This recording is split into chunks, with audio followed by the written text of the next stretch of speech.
Good morning, everyone. It is Thursday in Pittsburgh, Pennsylvania. I am Andrew Destin, reporter for the Pittsburgh Post-Gazette, and I'm joined by Matt Vensel, our Penguins beat reporter, to talk about the Penguins, who are coming off their first victory since October 22nd. The Penguins went on the road for the first leg of a three-game road trip and beat the Washington Capitals 4-1 to snap a seven-game skid, but that victory came with a price in the form of Pittsburgh's blue line taking a beating. And Matt, I want to talk to you a little bit about the defensemen for the Penguins. What are the Penguins' options on defense now in light of injuries to Jan Rutta and Pierre-Olivier Joseph, who look a little bit banged up there in that Capitals game?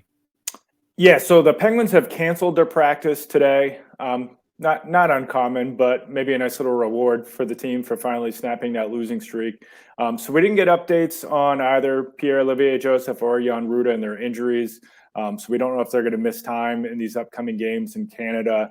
But yeah, their options are pretty limited just because of their tight salary cap situation.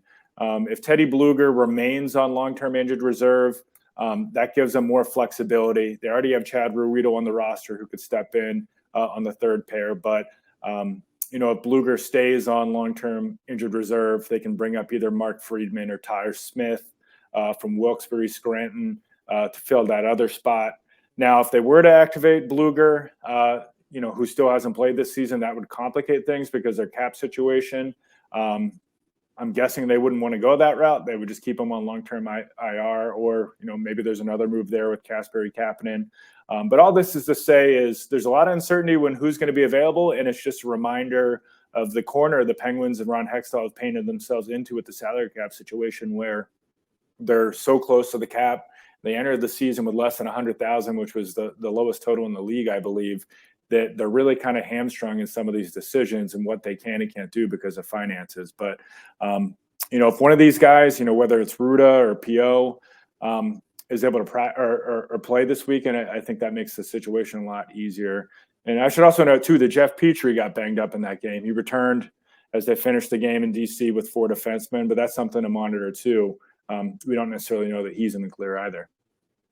Right. Petrie, of course, had one of the goals last night's game. Sticking with the defense, goaltender Casey DeSmith has been the subject of some criticism for his play in the first four games, but Tristan Jarry's backup came up pretty big against the Capitals with 24 saves and 25 shuts. Was this a sign that things are starting to turn around for DeSmith, or more so that he was the victim of some bad luck with his early win-loss record and really the beginning to the start of the season for him? Yeah, I don't think he's been great this year, but I do think, it was maybe a little bit of a bad luck in terms of his record. I mean, for one, he's made 5 starts now. 3 came on the second half of a back-to-back. So that means the guys in front of him are tired and there's travel and things involved like that too. So I think that is worth mentioning. But he was pretty good in Seattle last week, his previous start. A quality start for the Penguins. They just lost. So, I think it's telling that Mike Sullivan went with Casey DeSmith over Tristan Jarry. To me, that says that they think Casey's in a better spot right now than Tristan is. I mean, this isn't any cause for alarm, but we do see Sullivan sometimes make moves like this and give, his struggling number one a little bit more time to work on his game and practice with goalie coach Andy Chiodo. So, the fact that Sullivan, did go with Casey in this game when the Penguins were running on 3 days rest, I think is noteworthy, especially because it means that Casey will play 2 out of 3 games, because typically, in a back-to-back, one guy gets one game and one guy gets the other. So, I think it's a little bit of a maybe an endorsement of how Casey's playing, but I also think it says something just about where Tristan is at right now early in the season. All right. And now flipping things to the offensive side of the ice, Evgeny Malkin made some ill-advised passes in the first period that turned into turnovers. None of them became Capitals goals, but Malkin's high-risk, high-reward plays has seemed to be a theme of the Penguins' losing streak. Is that a trend that Penguins fans should be worried about, or is that kind of par for the course for Malkin and the player that he's been over his career?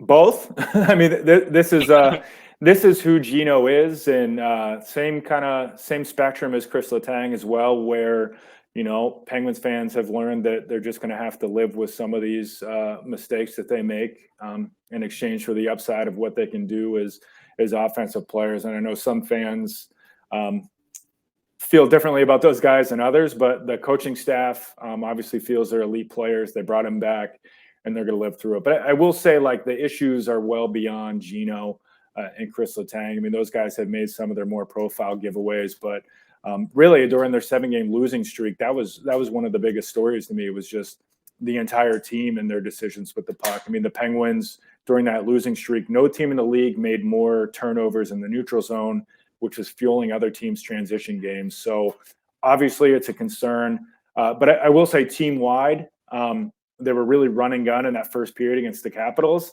But the rest of the way, I think they tightened up, especially in the third period, and that's a big part of them holding on to get the win with 4 defensemen.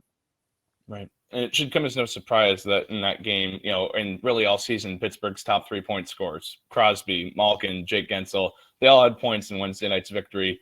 Can the Penguins get by with these three continuing to be the focal point of the offense? Obviously, Crosby and Malkin have been doing this for years. Or is more production needed from those third and those fourth lines moving forward? Yeah, I mean, I think they need more from the bottom six. That's obvious. Not even just with scoring, but just, winning contributions up and down the lineup. But yeah, they've been really top heavy through this stretch. Injuries are a factor, but the Penguins do need to get these lesser lines going. We did see some new players mixed in. As I mentioned earlier, Kasperi Kapanen was a healthy scratch. Hollander came in.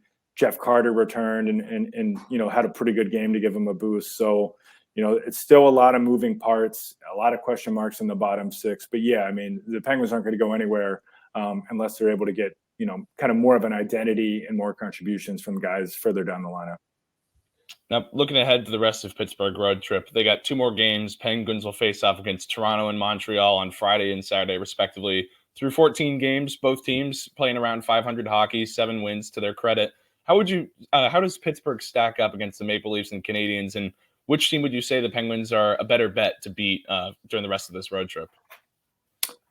Yeah, I mean, they're kind of, obviously Toronto has a lot more firepower, a lot more expectations, but they're both kind of in the same spot in the standings. They're both around 500 through their last 10 games, some scuffle in there.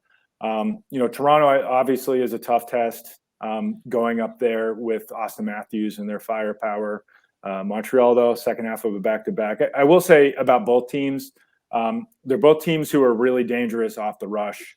We saw that when the Penguins lost up in Montreal in their third game of the season a few weeks ago. So it's a good test. We were talking about puck management, rush chances against, all those things. I mean, these two teams are going to test them. Like, is what we saw from the Penguins in the final 2 periods in Washington something that's going to go forward? Or if they revert back to their kind of bad decisions leading to odd man rushes, I think it could end up to be pretty costly against both those teams, because they got speed, firepower, and defensemen too. In Toronto's case, they can to get in on the rush as well.